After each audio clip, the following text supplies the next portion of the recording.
Greetings, dear people of God and beloved friends beyond. Thank you for joining me for this week's Reflections from the Other Side, the second reflection of the new year. Perhaps the most famous quote by Howard Thurman, American author, philosopher, theologian, mystic, educator, and civil rights leader, is this: "When the star in the sky is gone, when the kings and princes are home, when the shepherds are back with their flock, the work of Christmas begins. To find the lost, to heal the broken, to feed the hungry, to release the prisoner, to rebuild the nations, to bring peace among others, to make music in the heart." There was the most wonderful collection of generous souls of all ages who stayed after the service last Sunday, first Sunday after Epiphany, to take down the Christmas greens, bring the poinsettias to people at home, and store our beautiful, beloved creche scene. Truly, the kings and princes are home until next year. So now what? In calendars and daily planners, and in the hearts of many in this very new year, is the resolution to write and keep this year's resolutions. How many of you have your list already? Let me tell you, my husband Michael has his.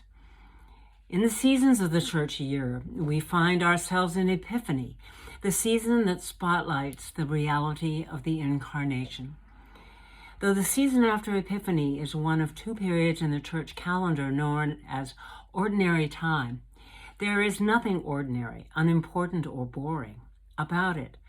During Epiphany, we focus on the mission, the job description of the church, to reach all the peoples of the earth and the gift of God's grace in revealing the light of love to the world. It's all listed like New Year's resolutions, not only as in the Howard Thurman quote, but in Jesus' Sermon on the Mount, the Beatitudes, read in the Sunday after Epiphany.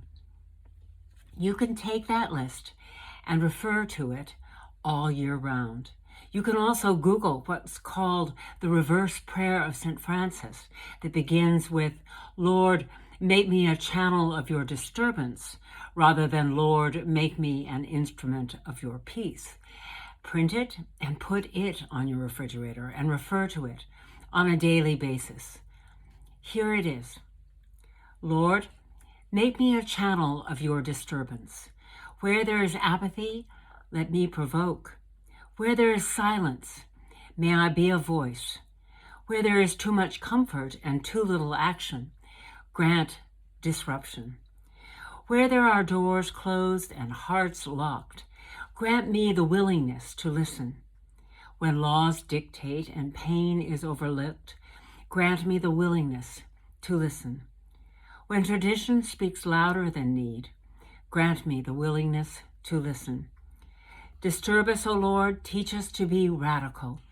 Grant that I may seek rather to do justice than to talk about it, to be with as well as for the poor, to love the unlovable as well as the lovely, to touch the passion of Jesus in the pain of those we meet, to accept responsibility to be church. Lord, make me a channel of your disturbance." So, dear people of God, what's on your refrigerator? What do you want to look at every morning as you reach for the half and half? Lose 10 pounds or feed the hungry? Climb Mount Rainier or be with the poor?